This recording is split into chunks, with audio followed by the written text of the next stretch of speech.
Welcome to another episode of the Cat Breeding for Beginners podcast. I'm Pamela and I breed British Shorthairs in Perth, Western Australia. I have a real passion for cat breeding and exhibiting, and I want to share my knowledge and experience with you. I'm on a mission to help new cat breeders go from feeling intimidated, confused and having trouble getting started to confidently breeding happy and healthy cats whilst enjoying this amazing hobby. Before we get started, make sure you visit my website and download your copy of my helpful guide, Advice to New Breeders, where experienced breeders share some great tips they wish someone told them when they started breeding. You can find the link on my homepage at www.catbreedingforbeginners.com. Just look for the picture of Angelica with her kittens. A few years ago, I was at a national show, and often at national shows they have a conference afterwards where they have people come to talk and share information. They get some of the food companies come along and talk about new diets that are available for your cats, and you get some really interesting information and presentations. And one of the presentations that I saw going back a few years now was from Dr. Richard Malik. Now, Dr. Richard Malik is an amazing, amazing vet. He is a professor at the Sydney University, and he has been at the forefront of FIP treatment protocols here in Australia. And it's just amazing because those protocols, I've shared them with everybody. All the members in my new Cat Breeders Club have them.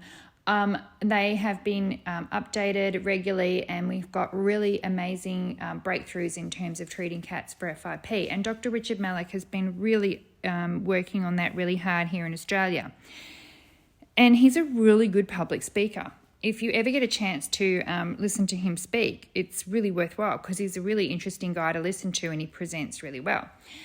And one of the things that has always stuck with me from that particular meeting, that particular conference, was his theory about old stud cats.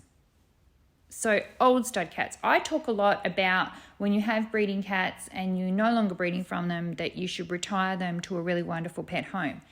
And that seems like having old stud cats might be the opposite of that. But it's kind of not. And it's something that I've actually subscribed to and done in my own breeding plans. And I'm going to tell you a little bit more about what that means. Now, when you have stud cats, and stud cats seem to be my speciality, stud cats make a big contribution to your breeding program because a boy can go to a lot of girls. And so often, after you've had a boy for a little while, you don't need him anymore because you've got all of his daughters. So we retire those stud cats and they move on. And I also have another situation, which I'll talk about probably in another podcast, which is what I call the, I have one-hit wonder type of boys, the stepping stone cats, and those boys do retire early as well. But I've always had another type of stud cat, and that has been my old stud cats. Now, my old stud cats tend to be my stud cats that have great personalities, that are very happy in their life, that are not stressed out about being kept as a stud, that are very happy to go to shows, that are just have a good temperament for it, good health. They keep themselves clean. They're not filthy. They don't do it. Well, I guess they do sometimes make a bit of a mess. The two that I'm thinking of that I did keep till quite an old age both used to poop on the floor, but at least they peed in their trays. So those are cats that are comfortable being stud cats. They're good with the girls. They don't cause me any stress. Those boys are also fabulous boys to have there for matings because all of those traits that make them good stud cats will also make them good, will make a good contribution to the temperament and behaviour of their kittens. So they're worth keeping for that purpose as well. But then you get to the old stud cat factor, and the old stud cat factor is about this. If a cat can make it to 7, 8, 9, 10, 11, 12 years old without having a health issue that takes him out of the gene pool, i.e. passes away, gets sick, then that cat has pretty good DNA. And you want to keep that DNA and pass that DNA on. So with cats that we desex early, we don't know what's going to happen with them. We don't know what has happened with them. But cats that we've kept to an older age, we know that they're capable of getting to that age. So really, we did have discussions about this after the conference. We, groups of breeders were talking about this topic, and if someone even suggested you could, and I don't know that I would ever do this. I don't like the use of this particular medication, but you could actually have a stud cat that is born and maybe has a litter of 2, or you might want to wait, especially if you have, I think this would be a situation where if you have something that could be probable in your breed, but you don't have an easy way to test for it. So you don't have a DNA test for a heart condition, but a heart condition is super prevalent in your breed and it only shows up when the cats are 6 years old. You could have a cat that you could keep till 6 years old and not have any matings from him. You could use something like Super Lauren, which I don't love, and I don't think a cat on Super Lauren should be shown. So it's not going to be a show cat, it's just going to be a breeding cat. But you could actually have a cat that you do something like that with to keep them on ice really until they're older. And then once they've got past that age period where the thing that you're trying to avoid would have shown up, that then you could breed from the cat. And so these are the discussions that we had. I'm not sure how I feel about that, but these are discussions that we had, and this is worth bringing up as a subject to be discussed again, really. But if you have an older cat that's made it past that sort of age, and I've had cats that have been stud cats till they're 12. I recently dissected a stud cat who was 9, and still very healthy boys. The 12-year-old is now 15, and the 9-year-old is now 10. So really those last matings that I had from them, I was pretty confident that the kittens that were going to come from them were going to be pretty healthy and have a good long life because their stud cat fathers had.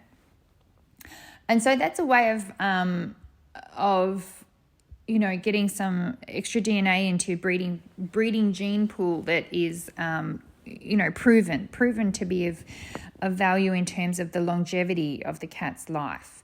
Now, you don't even have to keep your own old stud cats, because a lot of the time when you're a new breeder, and obviously my audience is new breeders, you can't have an old stud cat because you've only just got your stud cats and they're babies. And so you don't have that opportunity. But what you do have is if you get out there and get involved in the cat fancy, you have the option and availability sometimes of other people's stud cats. And that's certainly the case for some of my friends here in Perth. I have friends who are reasonably new breeders and they have been able to use my old stud cats. They've been able to take advantage of the fact that I've kept cats a bit longer, and they've been able to get a little bit of a head start that way. So it's something to think about. It is a bit controversial. Should you keep a cat and not use a cat for a period of time and make them have to live that life as a stud cat just for the sake of you then using them when they're 6? I don't know about that. I don't know how I feel about that. There are certainly some cats that really, really cope well with being stud cats, and that tends to be the cats that I've kept longer term. There are other cats, I guess the situation could arise where there's other cats that you need to keep because they're not rehomable for whatever reason. And then those cats may stay with you longer, so then they may as well stay with you entire as opposed to desexing them. I don't know. Would you then pass those traits if it's not a trait that would be passed on to the kitten? And some traits, like the fact that my older stud cats were pooping on the floor, that's not something that's going to be passed on to their kittens. That's just something that's because they're stud cats. That as soon as the desexing happened, it stopped. Well, it stopped for one of them. One of them still does it every now and again.